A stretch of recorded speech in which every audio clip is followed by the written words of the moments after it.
اعوذ باللہ من الشیطان الرجیم، بسم اللہ الرحمن الرحیم۔ سیرت محترمہ کے اس گوشے میں درج ذیل نتائج و عبر ہیں۔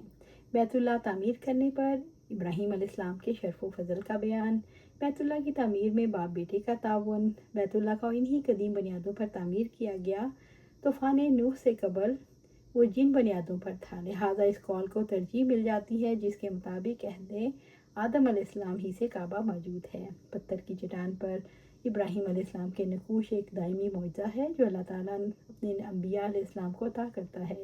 یہ بیان ہے کہ روحوں کو جسموں کی پیدائش سے پہلے پیدا کیا گیا۔ پیٹ کا فرشتہ اللہ تعالیٰ کے اذن سے روح کو گوشت کے ٹکڑے میں پھونک دیتا ہے، روح اس میں سرایت کر جاتی ہے اور وہ زندہ ہو جاتا ہے۔ نبوت محمدیہ صلی اللہ علیہ وسلم کا آغاز۔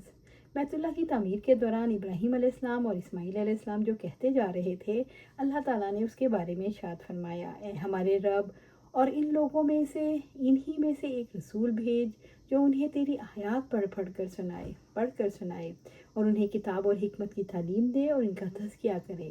یقیناً تو بڑا زبردست ہے، بڑا حکمت والا ہے۔ آیت کریمہ میں فیہم کی ضمیر ابراہیم علیہ السلام اور اسماعیل علیہ السلام کی اولاد سے متعلق ہے۔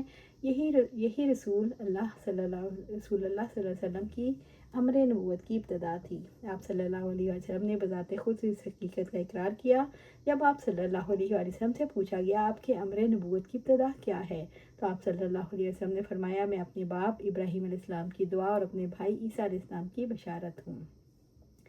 اسماعیل علیہ السلام اور ان کی اولاد۔ اسماعیل علیہ السلام بیت اللہ کے پڑوس میں رہتے تھے اور جرہم کا قبیلہ جن کے اپنے بہنوئی تھے مکہ میں رہتا تھا، انہی میں آپ کو مقام نبوت پر سرفراز کیا گیا۔ ان کے ساتھ ساتھ حجاز کے عمالقہ کی جانب آپ کو مبعوث کیا گیا۔ اسماعیل علیہ السلام کے ہاں اولاد ہوئی، چنانچہ آپ کے بیٹوں کی تعداد 12 تھی۔ ان میں ایک کا نام نابت ہے جو سب سے بڑا تھا۔ آپ صلی اللہ علیہ وسلم کے سلسلہ ذہب کا حلقہ یہی ہے۔ نابت اسماعیل علیہ السلام کی اولاد میں سے تھے۔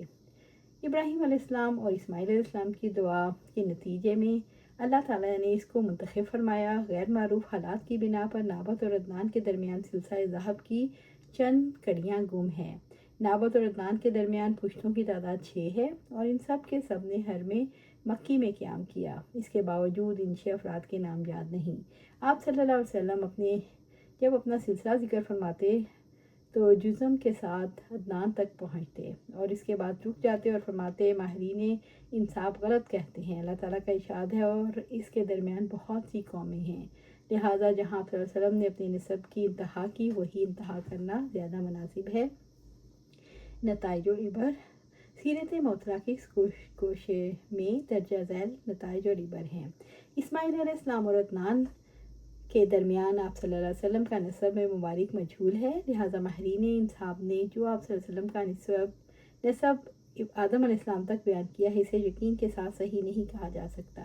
عدنان سے لے کر آپ صلی اللہ علیہ وسلم کے والد گرامی عبداللہ بن عبد المطلب تک نسب مبارک صحیح ہے، ان میں کسی شک کی گنجائش نہیں۔ ماہرین انساب کی باتوں کی توہین کرنا، ان پر یقین نہ کرنا۔ اللہ سبحانہ تعالیٰ سے دعا ہے ہمیں قرآن و سنت پر عمل کرنے کی توفیق دے، اس پر جمع دے اور جنت الفردوس کے اعلیٰ مقام پر اپنے پاس گھر عطا فرمائے۔ آمین یا رب العالمین۔